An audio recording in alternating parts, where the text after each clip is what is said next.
Channel with health and beauty tips by कशिश। आज मैं आप लोगों के लिए एक बहुत ही ज़बरदस्त किस्म का फार्मूला लेकर आई हूँ हाथों के लिए।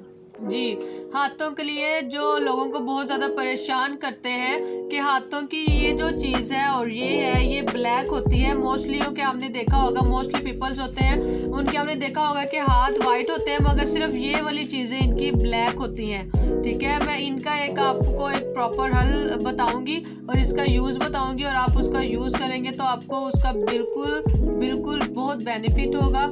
तो रेमेडी की तरफ जाने से पहले मैं आपसे रिक्वेस्ट करती चलूँ कि मेरे चैनल को सब्सक्राइब करें और बेल आइकन को प्रेस करें ताकि मेरी हर आने वाली वीडियो अब तक आसानी से पहुंच सके। तो व्यूअर्स, इसके लिए हमें इसके लिए चाहिए होगा चीनी यानी कि शुगर जो नॉर्मली घर पे होती है, और आधा नींबू। अब इसको यूज़ किस तरह से करना है कि हम लोगों ने लेमन को इसमें डिप करना है। डिप करके इसको एज अ मास्क हमने स्क्रब के तौर पर इसको इस तरह से रब करना है। जी, ये देखिए, हम इसको यहाँ पे रब करेंगे अपने फिंगर्स के उन पार्ट्स पर जो ब्लैक हैं। ये देखिए, हम इनको इस तरह से रब करेंगे जो ब्लैक है और आप इसका रिजल्ट देखेंगे इंशाल्लाह। आप इसे रोज़ाना बेस पे यूज़ कर सकते हैं, रात में या एक दिन छोड़कर एक दिन, या ज़्यादा नहीं तो हफ्ते में 2 दिन मस्ट आप यूज़ कीजिएगा। ये देखिए, इसको इस तरह से कर सर्कुलर फॉर्म में आपने इसको इस तरह से रब करना है। सर्कुलर मोशन में आपने करना है ताकि इसके सारे जो डार्क हैं आपके कलर वो ख़त्म हो। आप देखिएगा अभी से इनमें कितना डिफरेंस आ गया है, ये देखिएगा। ठीक है, और यही मैं अपने सेकंड हैंड पे भी करती हूँ।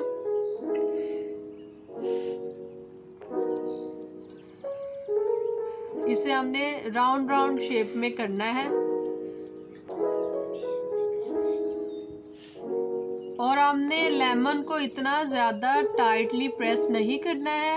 आपने इसको हल्का प्रेस करना है ताकि शुगर के साथ साथ हल्की इसमें इसका रस भी आए और आपको इसका बेनिफिट भी हासिल होगा।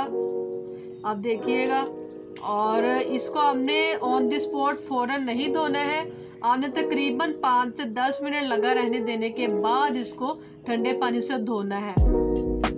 और अगर ठंड में यूज़ कर रहे हैं तो आपको उसके बाद कोई लोशन यूज़ करना पड़ेगा जिससे आपकी स्किन जो सी है वो अकड़ी हुई बाद में ना हो, सॉफ्ट रहे। और ये जो शुगर है ये हमें स्क्रब का काम देगा, इस वजह से ये हमने इसमें ऐड किया है। ये दानेदार फॉर्म में होता है तो हमें स्क्रब की इसमें एक क्वालिटी आ जाती है। तो आप देखिएगा मेरे दोनों हैंड्स में क्या डिफरेंस आ गया है। तो आप इसे ज़रूर अप्लाई कीजिएगा और कमेंट्स में इसका ज़रूर बताइएगा। मेरी वीडियो को लाइक और शेयर मस्ट कीजिएगा। वीडियो देखने का शुक्रिया।